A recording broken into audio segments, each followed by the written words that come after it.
மகிமையே எந்தன் மனவாளரே. ஆராதனை ஆராதனை. Praise God. அல்லேலூயா. இந்த காலையில கர்த்தரை தொழுது கொள்ள வந்திருக்கிற தேவ மக்களை இயேசு கிறிஸ்து இனிதான நாமத்திலே வாழ்த்தி வரவேற்கிறேன். இன்னைக்கு நாம 141வது சங்கீதத்தை நம்ம தியானிக்கிறோம். இந்த 141வது சங்கீதத்துல சுமார் 7 விதமான காரியங்களை நாம் அறிந்து கொள்ள வேண்டிய 7 விதமான தலைப்புகள் இதில் இருக்கு.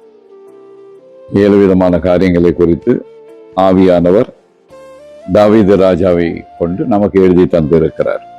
சில முக்கியமான விஷயங்களை சமுதாயத்துல மிக உயர்ந்த பொறுப்புல இருக்கிற நபர்களை கொண்டு நமக்கு சொல்லுவார்.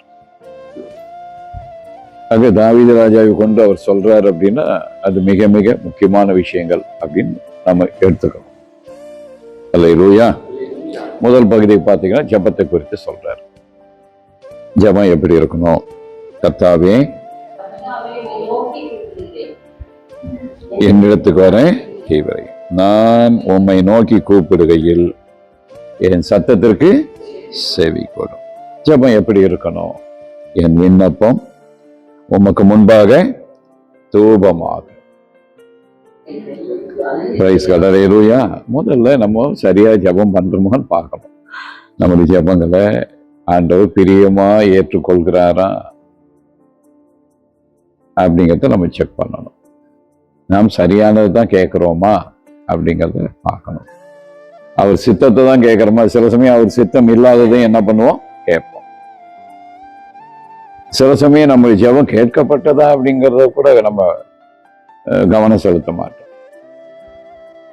சில ஜெபங்கள் அப்படி சமூகத்துக்கு வர முடியாதபடி நம்முடைய பாவங்களை என்ன பண்ணுது?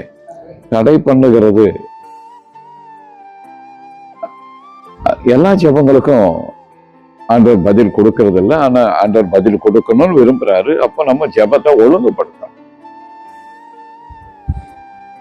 அது ரொம்ப மிக முக்கியமானது என்ன அப்படின்னா, நம்முடைய இருதயம் முதல்ல ஒருமுகப்படணும்.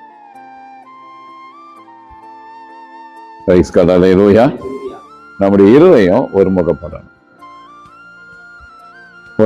நமக்குள்ளே ஒரு மனம் வரணும்.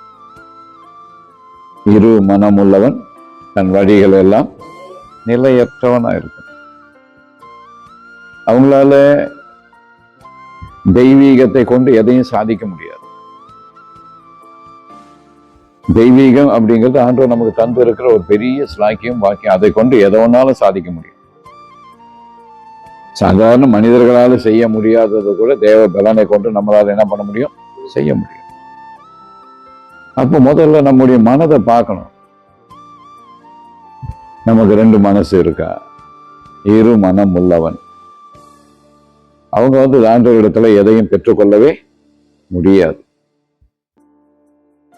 ஆனா அவங்க நினைப்பாங்க, நான் தான் ஜெபம் பண்றேனே அப்படின்னு. முதல்ல நமக்குள்ள ஒரு மனம். ஒரு 2 பேர் கூடி ஜெபிக்கிறீங்களா, 3 பேர் கூடி ஜெபிக்கிறீங்களா, அவங்களுக்குள்ள என்ன இருக்கணும்? ஒரு மனம். எங்கே 2 அல்லது 3 பேர் கூடி ஜெபிக்கிறேன், அங்க ஒரு நடுவில் நான், அவங்களுக்குள்ள ஒரு மனம் இருக்கணும். சில சமயம் ஒரு மனது எளிதாக வந்துவிடும். சில சமயம் ஒரு மனது நாள் எடுக்கும், நேரம் எடுக்கும். ஒரு மனதுக்காக ஜெபிக்கணும். தாவீது ஜெபிக்கிறார், ஆண்டவரே உமக்கு பயந்து இருக்கும்படி என் இருதயத்தை ஒருமுகப்படுத்துங்க அப்படின்னு வசனம். அல்லேலூயா. ஆக ஜெபம் என்பது முதல்ல நாம் நம்மை முதலாவது என்ன பண்ணிக்கணும்? கொஞ்ச நேரம் உட்கார்ந்து நாம் நம்மை சரி பண்ணணும். ஜெபம் ஆண்டவருக்கு தூபமா இருக்கணும். ஜெபம் ஆண்டவருக்கு உபத்திரவமா இருக்கக்கூடாது. சிலர் பேசுறது இனிமையா இருக்கும், அப்படிதானே? சிலர் பேசுறது நீங்க கேட்கவே சொல்லுங்க விரும்ப மாட்டீங்க, அப்படிதானே? அல்லேலூயா. புரியுதுங்களா? ஒய்ஃபு கால் பண்றாங்க உங்களுக்கு, 2 வார்த்தையில முடிச்சிருவீங்க. சரி, பால் வாங்கிட்டு வாங்க. அவங்க அதான் கேட்பாங்க இல்லையா? என்ன வாங்கிட்டு வாங்க? ஆமாம், ப்ரேயருக்கு போயிருக்கிறீங்க, நல்லா ஜெபம் பண்ணிட்டு வாங்கன்னு சொல்ல மாட்டாங்க. வரும்போது பால் வாங்கிட்டு வாங்க இல்லையா? ரைட்டு, சரி வாங்கிட்டு வர, முடிஞ்சு போயிடுச்சு. இல்லை வேற ஏதாவது சொன்ன, சரி வாங்கிட்டு வரோன்னு சொல்லிட்டு நல்ல வை அப்படின்றோம் இல்லையா? கொஞ்சம் இனிமையா பேசுறாங்க அப்படின்னா என்ன பண்ணுவீங்க? கொஞ்சம் காது கொடுத்து கேட்பீங்க. ஜெபம் இனிமையா மாறும். ஜெபம் ஆண்டவருக்கு ஆமா ஒரு மாதிரி இருக்கக்கூடாது. இப்போ போதும் நிறுத்துப்பா அப்படிங்கிற அளவு இருக்கக்கூடாது. அதுதான் தாவீது நம்ம சொல்லித்தரார். ஜெபம் தூபமா இருக்கும்.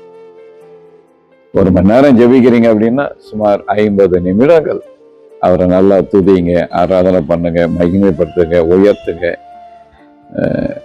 ஒரு 10 நிமிஷம் நம்முடைய தேவை என்ன பண்ணலாம், கேட்கலாம். அதுக்கு முன்னாடியே நாம அந்த ஜெபங்களை ஒழுங்குபடுத்தணும். நாம் கழுவப்பட வேண்டியெல்லாம் இருக்கும், நாம் சுத்திகரிக்கப்பட வேண்டியது இருக்கணும். ஏன்னா நம்முடைய பாவமே நம்முடைய ஜெபத்தை கேட்காம பண்ணிடும். பாவம் செய்யலை அப்படின்னு சொல்லி யாரும் சொல்ல முடியாது இல்லையா? நமக்குள் பாவம் இல்லை என்போமால நம்மை நாமே வஞ்சிக்கிறவெல்லாம் இருப்போம் இல்லையா?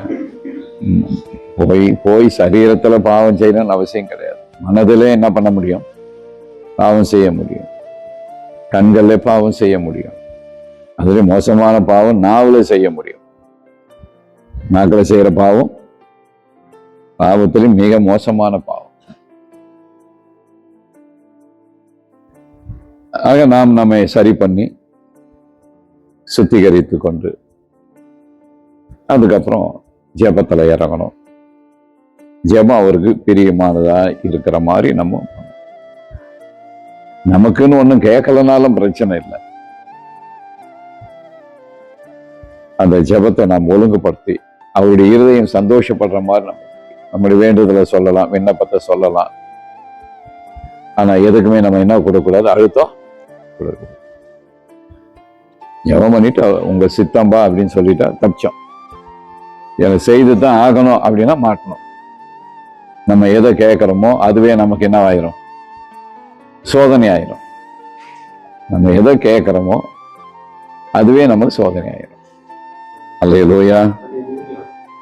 அடுத்து வாயை பத்தி தான் சொல்றார். 2வது காரியம், கர்த்தாவே என் வாய்க்கு காவல் வைங்க, என் உதடுகளின் வாசலை நம்ம வீட்டுக்கு காவல் வைப்போம். வீட்டை சுத்தி சில நல்ல வசதியான ஆட்கள் வீட்டுக்கு என்ன வைக்கிறாங்க, வாட்ச்மேன் போடுறாங்களா இல்லையா? வீட்டுக்கு காவல் வைக்கிறாங்க. மதில் சுவர்லாம் கட்டி வீட்டுக்கு என்ன வைக்கிறோம், நல்ல கேட் எல்லாம் போட்டு வீட்டுக்கு காவல் வைக்கிறோம். நல்ல கதவு போட்டு வீட்டுக்கு காவலை பலப்படுத்துறோம். ரைட், நல்லது.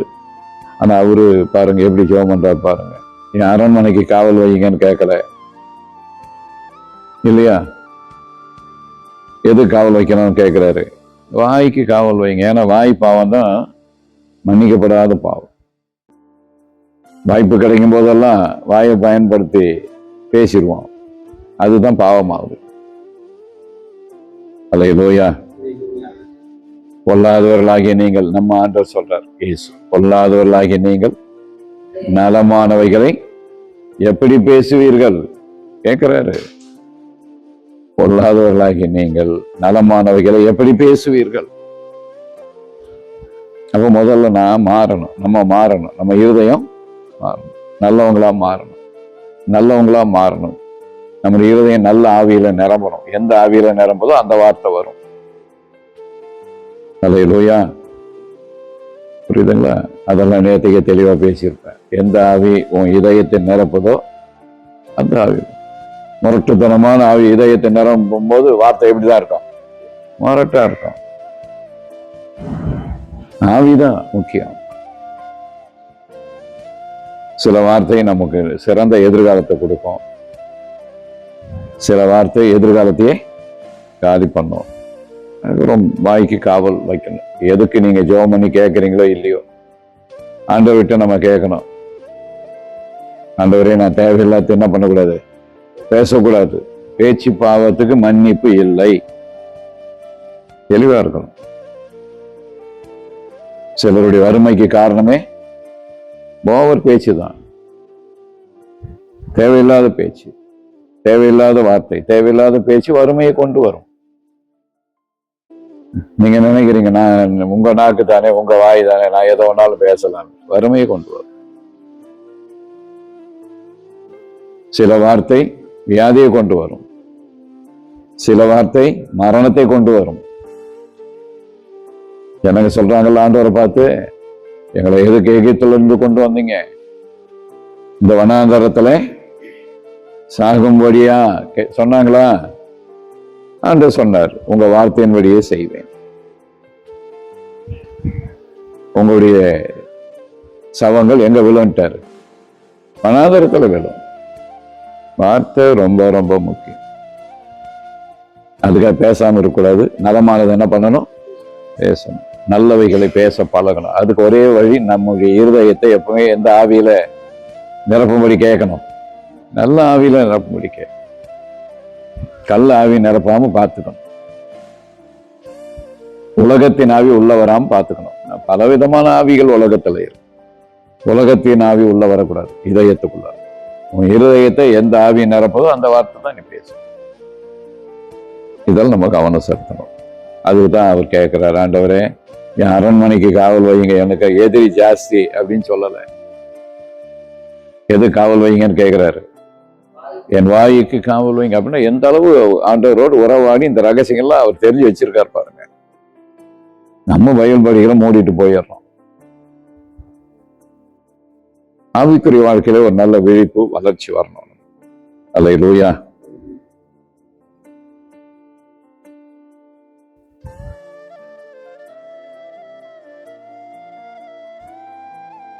ஐந்தாவது வசனத்துல, நீதிமான் என்னை தயவாய் குட்டி என்னை கடிந்து கொள்ளட்டும், அது என் தலைக்கு எண்ணெய் போல் இருக்கும், என் தலை அதை அல்லல் தட்டுவதில்லை. அல்லேலூயா. பெரியவங்க, அனுபவத்துல பெரியவங்க, வயதுல பெரியவங்க, தேவனோடு நெருங்கி உறவாடுகிறவர்கள், தேவனுக்கு நேராக நம்மை நடத்துகிறவர்கள், நமக்காக ரொம்ப அக்கறையோடு இருக்கிற பெரியவங்க இருக்கதான் செய்வாங்க. அவங்க நம்மை கடிந்து கொள்ளும் போது நம்ம சோர்ந்து போயிட கூடாது. அது நல்லது. அல்லேலூயா. புரியுதுங்களா? சிலர் கடிந்து கொண்டா தப்பா புரிஞ்சுக்குவாங்க, நான் சும்மா என்ன திட்டிகிட்டே இருக்காரு. தாவீது ஆவிக்குரிய வாழ்க்கையில வளருவதற்கு இதெல்லாம் காரணமா இருக்கு. அதுதான் அவர் சொல்றார், நீதிமான் என்னை தயவாய் தலையில கொட்டி என்னை கடிந்து கொள்ளட்டும். கடிந்து கொள்ளுதலை நாம் அல்லல் தட்டக்கூடாது, ஏற்றுக்கொள்ள வேண்டும். கடிந்து கொள்ளுதலை சிலர் விரும்புவாங்க, சிலர் வெறுப்பாங்க. கடிந்து கொள்ளுதலை வெறுக்கிறவன் அவனுக்குள்ள இருதயத்துக்குள்ள என்ன இருக்குன்னா மிருக குணம். மிருக குணம் உள்ள மனிதன் கடிந்து கொள்ளுதலை வெறுப்பார்கள். அல்லேலூயா. வீட்லயும் பெரியவங்க இருப்பாங்க, பெற்றோர் இருக்கீங்க இல்லையா? பிள்ளைகள் சரியில்லைன்னா என்ன பண்றோம்? ஒன்றும் பேச மாட்டீங்களே. பிள்ளைகள் சரியில்லைன்னா ரைட்டு, ரொம்ப நல்லது அப்படின்னு பாராட்டுறீங்க, கடிந்து கொள்றோம் இல்லையா? கடிந்து கொள்ளுதலை ஏற்றுக்கொள்கிற நல்ல இருதயம், நல்ல மனது நமக்கு வரணும். நீங்க சரியா ஆண்டவரோடு சரியான உறவுல இல்லை, சபையோடு நல்ல ஐக்கியத்தில் இல்லைன்னா கட்டாயம் கடிந்து கொள்ளும். அதை நீங்கள் அல்லல் தட்டக்கூடாது, அதை ஆசீர்வாதமா எடுத்துக்கணும். அப்படி இல்லை அப்படின்னா பரலோகம் உங்களுக்கு போயிடும். நீங்க நினைப்பீங்க ஆண்டவருக்குள்ள இருக்கிறதா நீங்க கற்பனை பண்ணிட்டு இருப்பீங்க, நடத்துறவங்களுக்கு தான் தெரியும்.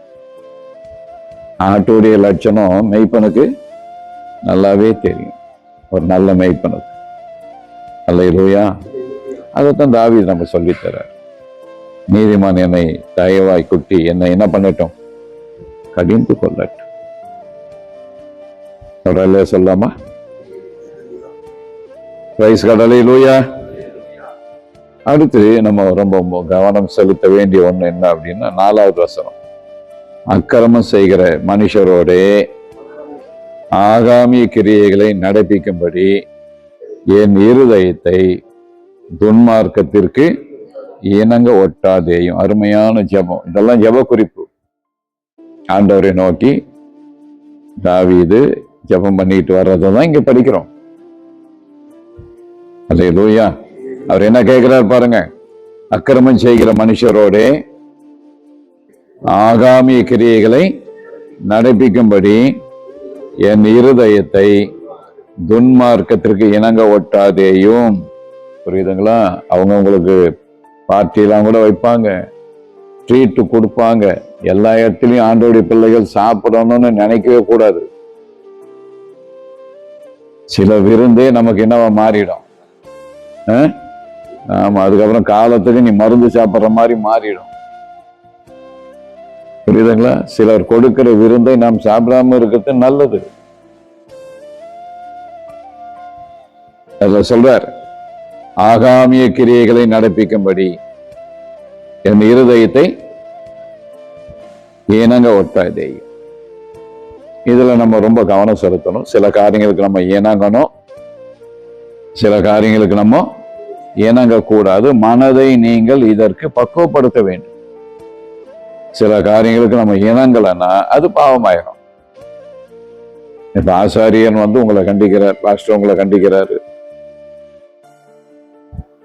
சில காரியங்களுக்கு, அவங்க சொல்ற சில காரியங்களுக்கு நம்ம இணங்கலை அப்படின்னா அது மரணத்துக்கு எதுவான குற்றமா மாறிடும்.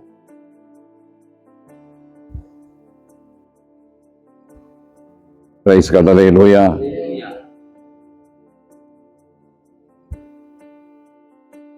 உபாகமம் 17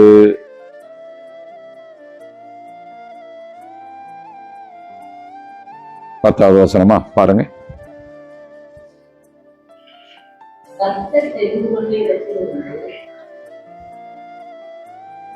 படிங்க, வேகமா படிங்க.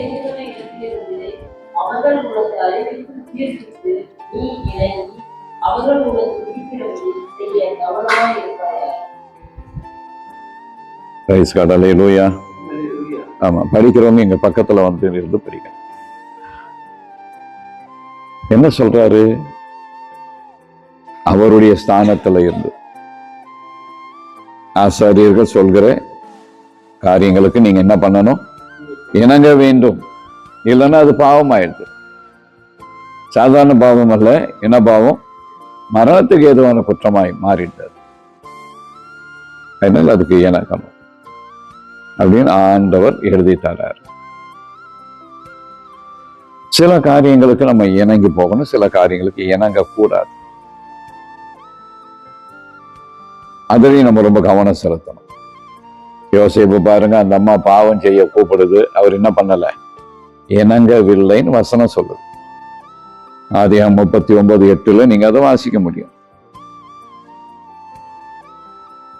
அடுத்து உபாகமம் 4:19 நீங்க பாத்தீங்கன்னா, இயற்கை வழிபாடுகளுக்கு, விக்கிரக ஆராதனைகளுக்கு இதெல்லாம் செய்யறதுக்கு ஒரு நாளும் நம்முடைய இருதயம் என்ன ஆகக்கூடாது? இணங்கக்கூடாது. நாம் நம்முடைய தேவனை மாத்திரம்தான் ஆராதிக்க வேண்டும்.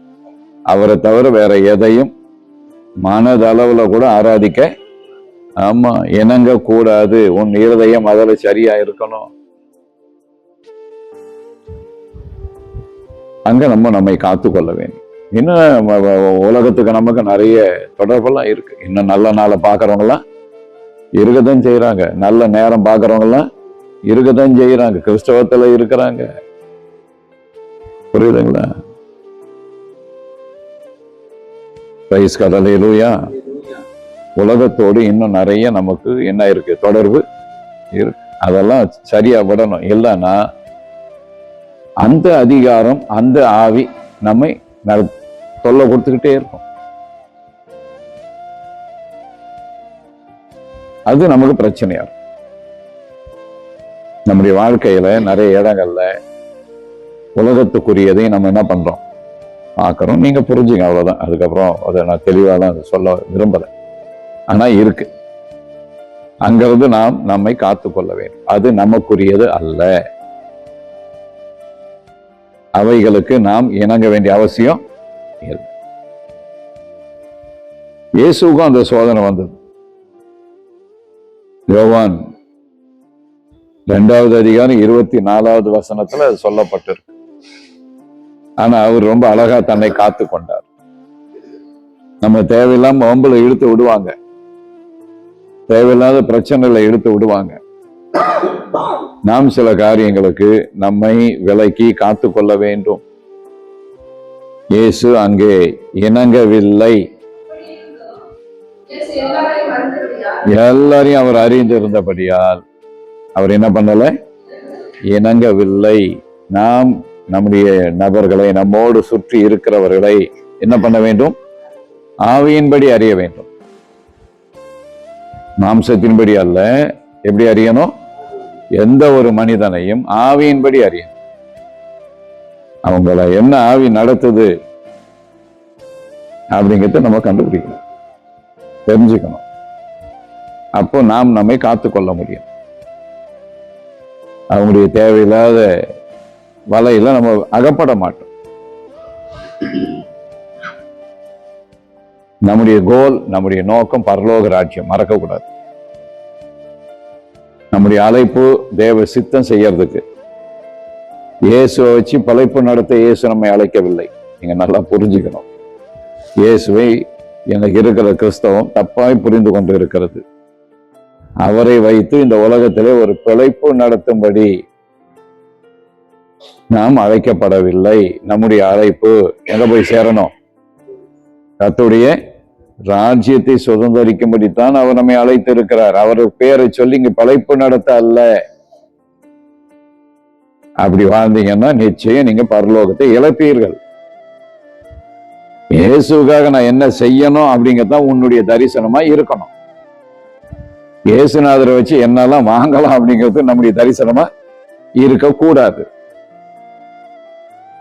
அல்லேலூயா. நம்முடைய அழைப்பை நாம் புரிந்திருக்க வேண்டும், அறிந்திருக்க வேண்டும். எதற்கு இயேசு என்னை அழைத்திருக்கிறார் அப்படிங்கிறத புரிஞ்சுக்கணும். அவருடைய ராஜ்யத்துல நம்மை கொண்டு போய் சேர்க்க என்னவோ அவருக்கு உன் மேல, என் மேல, நம்ம மேல என்ன வந்திருக்கு? பிரியம் வந்து, அதனால அழைச்சிருக்க. அதுதான் நம்முடைய தரிசனமா இருக்கணும்.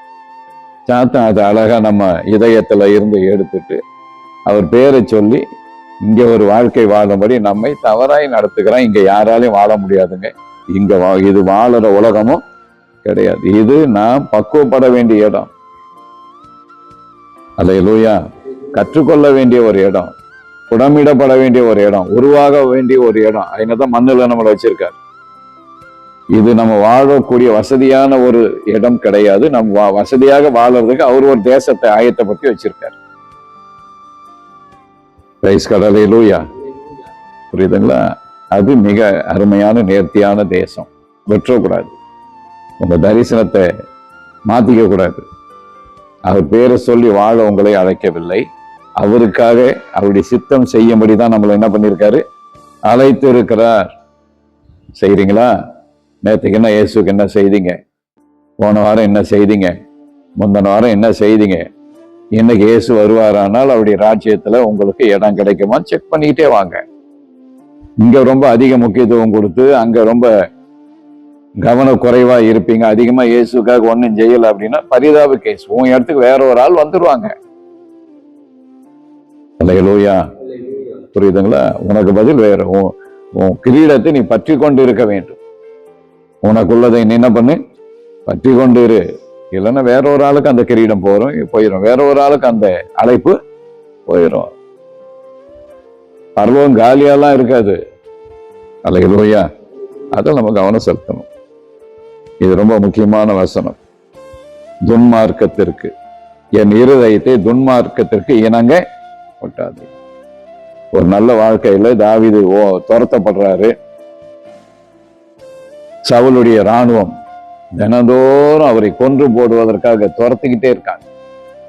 இன்னைக்கு ஒரு இடம், நாளைக்கு ஒரு இடம், இந்த மாசம் ஒரு இடம், அடுத்த மாசம் ஒரு இடம், உயிர் தப்ப ஓடிக்கிட்டே இருக்காரு தாவீது. ஒரு நாள் வசமா துரத்திக்கிட்டே வருகிற சவுல் ராஜாவே யாருக்கிட்ட மாட்டிக்கிட்டாரு? தாவீது கிட்ட மாட்டிக்கிட்டார். கூட இருக்கிறவங்க சொல்றாங்க, நான் கர்த்தர் உங்களுக்கு ஏற்கனவே சொல்லி இருக்காருல்ல, உன் சத்துரு உன் கையிலே ஒப்பு கொடுப்பேன்னு சொல்லியிருக்காரு இல்லையா? அந்த நாள் தான் இந்த நாள். சத்துரு நம்ம கையில வந்து மாட்டிக்கிட்டார். ஆண்டவரும் சொல்லி இருக்கார், இன்னைக்கு நாங்க இவரை காலி பண்ணிடலாமா அப்படின்னு கேட்கிறாங்க. கேட்டாங்களா? கேட்டாங்க. தாவீது என்ன சொன்னாரு? ஆமா, கர்த்தர் அபிஷேகம் பண்ண இந்த நபர் மேல உங்க கைய தயவு செய்து நீட்டிடாதீங்க, ஏன்னா அது மன்னிக்கப்படாத பாவம். முதல்ல பாவத்தை குறித்து நாம் அறிந்திருக்க வேண்டும். எந்த பாவம் மன்னிக்கப்படுது, எந்த பாவம் மன்னிக்கப்படலை, கிறிஸ்தவங்களுக்கு தெரிஞ்சிருக்க வேண்டும். பிரைஸ் காட், அல்லேலூயா. என்ன அழகா தாவீது அந்த இடத்துல தப்பிக்கிறார் பாருங்க. அவங்க எல்லாம் சொல்றாங்க, கூட இருக்கிறவங்க எல்லாம் காலி பண்ணிடுவோம், நம்ம பிரச்சனை முடிந்தது. பிரைஸ் காட், அல்லேலூயா. தாவீது ரொம்ப தெளிவா இருந்தார். ஒண்ணு கர்த்தர் அவர் அடிக்கணும், இல்ல அவர் யுத்தத்துக்கு போய் சாகணும், அல்ல அவருடைய நாள் வந்து அவரு ஒரு நாளும் என் கையை அவருக்கு விரோதமா, புரியுதுங்களா, ஆகாமிய கிரியைகளை நடப்பிக்கும்படி என் இருதயத்தை துன்மார்க்கத்திற்கு இணங்க ஒட்டாதையும். இருதயம் இதுல காக்கப்பட வேண்டும், இல்லைன்னா ஈஸியா மாட்டிடுவான். பிரைஸ் காட், அல்லேலூயா. ஆமா, என்கிட்டயும் சிலர்லாம் வந்து சொல்லுவாங்க, பாஸ்டரை பத்தி சொல்லுவாங்க, சில பாஸ்டர்களை பத்தி சொல்லுவாங்க, சிலருடைய பர்சனல் லைஃப்பை பத்தி எல்லாம் சொல்லுவாங்க. நான் அதெல்லாம் கேட்கவே மாட்டேன், எனக்கு அது அவசியமே கிடையாது. என்னுடைய வேலை உங்களை எங்க நடத்துறது, ஆண்டவருடைய ராஜ்யத்துக்கு நேரா நடத்துறது. அடுத்தவங்க கதையை உட்காந்து பேசுறது கிடையாது. துன்மார்க்கத்திற்கு நம்முடைய இருதயத்தை இணங்க வைக்க சிலர் முயற்சிப்பார்கள். அல்லேலூயா. நீங்க ஜெபம் பண்ணி இந்த மாதிரி பாவத்துல விழாம நாம் நம்மை என்ன பண்ணணும், காத்து கொள்ள வேண்டும். என்ன அழகா ஜெபிக்கிறார் பாருங்க. யாரை பத்தியும் பேசுறதுக்கு நமக்கு யாருன்னா அதிகாரம் கொடுத்துருக்காங்களா? நாம இயேசுநாதருடைய பார்வையில் நாம ரொம்ப நல்ல யோக்கியரா? கேட்கிறேன் நான். நம்ம கிட்டே 1000 குறைகள் இருக்கும்போது நீ எப்படி அடுத்தவனை குறித்து பேசுறன்னு கேட்கிறேன். அடுத்தவங்களை குறிச்சு பேச உனக்கு என்ன தைரியம் இருக்கு? அடுத்தவங்களை குறிச்சு பேசுறது யாரால மட்டும்தான் முடியும்? இயேசுவால மட்டும்தான் முடியும். உன்னை நீ சுத்தவானாக காத்துக்கொள். பைபிள் எனக்கு சொல்லி தர்றது அதுதான். தீமோத்தேயுக்கு பவுல் அடிகளா சொல்லும் போது அதுதான் சொல்றார். அடுத்த விஷயம்லாம் உனக்கு தேவையில்லை. உன்னை நீ எப்படி காத்துக்கொள்? உன்னை நீ சுத்தவானாக காத்துக்கொள். உன்னை நீ காப்பாத்திக்க. கூடுமானவரை அடுத்தவனை காப்பாற்ற முயற்சி பண்ணு. முடியலையா, உன்னையாவது காப்பாத்திக்க. அல்லேலூயா. துன்மார்க்க கிரியைகளுக்கு நம்முடைய இருதயம் ஒரு நாளும் என்ன பண்ணக்கூடாது, இணங்க கூடாது. உன் இருதயத்தை நீ காத்துக்கொள்ள வேண்டும். நாம் ஜெபிக்கலாம்.